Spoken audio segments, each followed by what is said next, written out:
तमे तो सबू जानिच तमे तो सबू देखिच तम पाखे अजणा बा कौन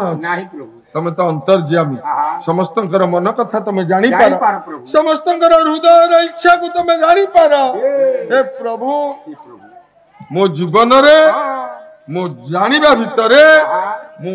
अन्याय असत काम केबे करिनु मो स्वामी प्रति मो अनुरक्ता मु सती सती का को कहा जाए सती कोन काटी स्टाम्प दिया है जी सती नाही रो ब्लैक बोर्ड रह कौन ब्लैक बोर्ड बोर्ड मोराई दिबो सती के ता दुआर मोर मोराई दिबो ना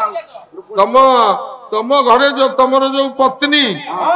से सती ना सती हां सर मो भाई सती मु सती आ सती चिनी नहीं कि जानी नहीं तू जो दुकान करती लिखि देछि ना कौन लिखिछ दुर्गा बॉयलर फार्म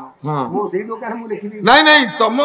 दुआर मोरे सती की असती बोर्ड मारना मु काई जानछि सती की असती के आज जान आज कहंतु मु देखिबे मु कहिला पर कहबो देखिबा हां बोले पुरा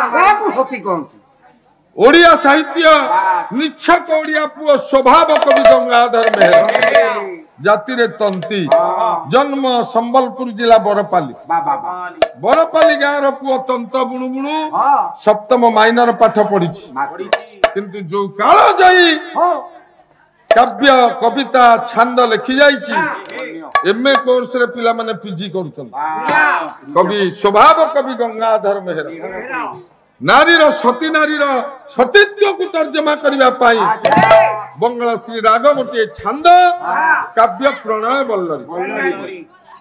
स्वामी गुरु स्वामी परम बांधव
सर्वेश्वर स्वामी गुरु ऊपर को मो मुह को चाल स्वामी होची गुरु स्वामी होची बंधु स्वामी होची देवता स्वामी होची इष्ट कहीं ना स्वामी रो सेवा करबा प्रत्येक नारी रो धर्म स्वामी पादरे अनुरक्ति रहिबो स्वामी पादरे सम्मान रहिबो स्वामी प्रति भक्ति रहिबो स्वामी प्रति मन रहिबो जो कर्म करिवो से कर्म रे सफलता मिले एतिके नुह द्वितीय पद स्वामी को भोजन ओरे तू भुंजिबु सोईबु शयन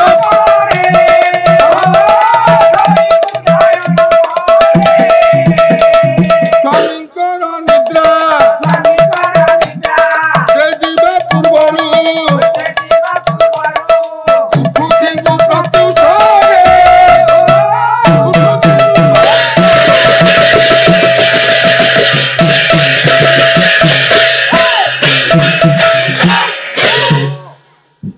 स्वामी खाई सारा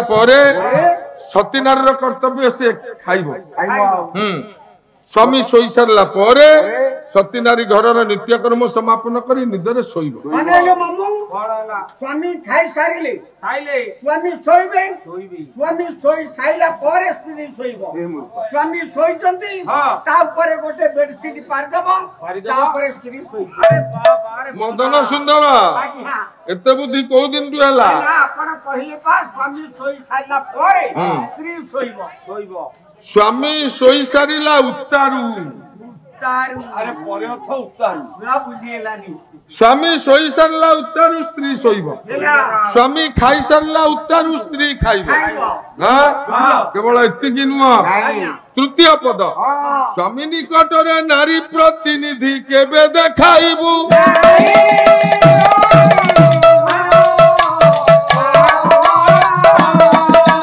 ବିନା ବେତନରେ ପରିଚାରିକାକୁ ଘରୁ ଦେବୁ ଘରୁ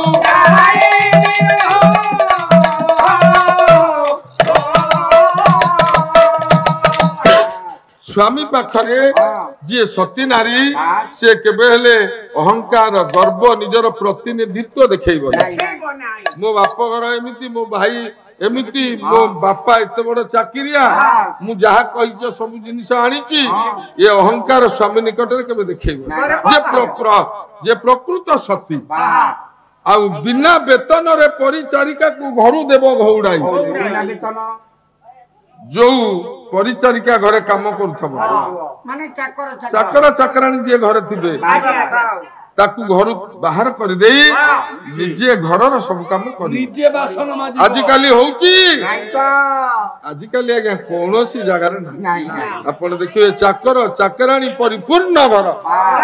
ଦରମା ନଉଛନ୍ତି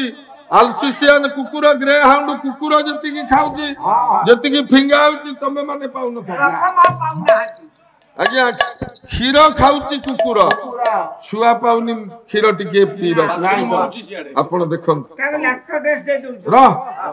କାହିଁକି ମୁଁ କଥା କହିଲି ଆଧୁନିକ ସାହିତ୍ୟ ନୀତି ଶିକ୍ଷଣୀୟ କଥା ଆଗେ ଚଳୁଥିଲେ ଶାଶୁ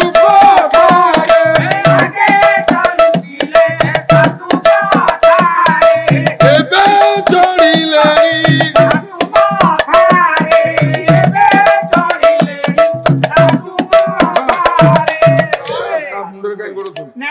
ଆପଣ କହିଲେ ଆଗେ ଚାଲୁଥିଲେ ଶାଶୁ କଥାରେ ଏବେ ପାଦ ରଖିଲେଣି ଶାଶୁ ମଥାରେ ସେ କଣ ତୋ ଶାଶୁ ନାଇଁ ଆଉ ସେଇ ପରିକା ଆଗ କାଳର ବୋହୂ ଆଜି କାଲିକା ବୋହୂ ଆଗ କାଳର ଝିଅ ଆଜି କାଲିକା ଝିଅ ଶାଶୁ କଥାରେ ସବୁ ବୋହୂ ମାନେ ଶାଶୁକୁ ଘରର ଦେବତା ଭଳିଆ ପୂଜା କରୁଛନ୍ତି ମୁଁ ଦେଖିଛି ମୋ ଦେଖିବାରେ ଶାଶୁ ପାଦର ବୁଢା ଆଙ୍ଗୁଠି ବୁଡେଇବ ସେ ପାଣି ଆଣି ବୋହୂ ପିଉଥିଲା ଆମ ଦେଖିବାରେ ମୁଁ ଆଙ୍ଗୁଠି ବୁଡଉଛି ତୁ ଏ ପାଣି କି ପିଲା ମହିନା ଗୋବର ଗୋଟେ ଗୋଟେ ଦି ଚାରି ଗ୍ଲାସ ଭାଗିକିରି ପି ସୁଖ ସଜ୍ୟରେ ଯାହାଙ୍କ ସ୍ୱପନ ଶାଶୁ ବୁଢୀ ବାଜେ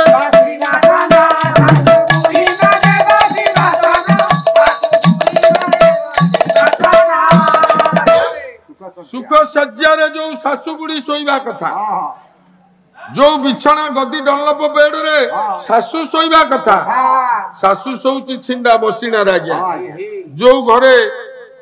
ଗୁହାଳ ଯୋଉ ଘରେ ଆଗରୁ ଗାଈ ରହୁଥିଲେ ଭଙ୍ଗା ଦଦର ଆଜବେଷ୍ଟ ଘର ସେଇ ଘରେ ଶୋଉଛି ଛିଣ୍ଡା ମସିଣାରେ ଶାଶୁ ବହୁ ସୁଖ ସଜ୍ୟାରେ ଶୋଉଛି ଡନଲପ ଗଦିରେ ଶୋଉଛି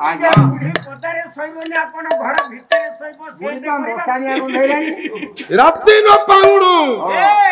ବୋହୁ ନ ଉଠି ବୁଢୀ ଉଠୁଛି ବୁଢୀ ଉଠି ବାସନ ମାଜୁଛି ଘର ଦ୍ୱାର ଲିପୁଛି ଘର ଦ୍ୱାର ଓଳଉଛି ये बहुर काम आजिकल जुगे शाशु करुच्च आप देखो गाँ गाँ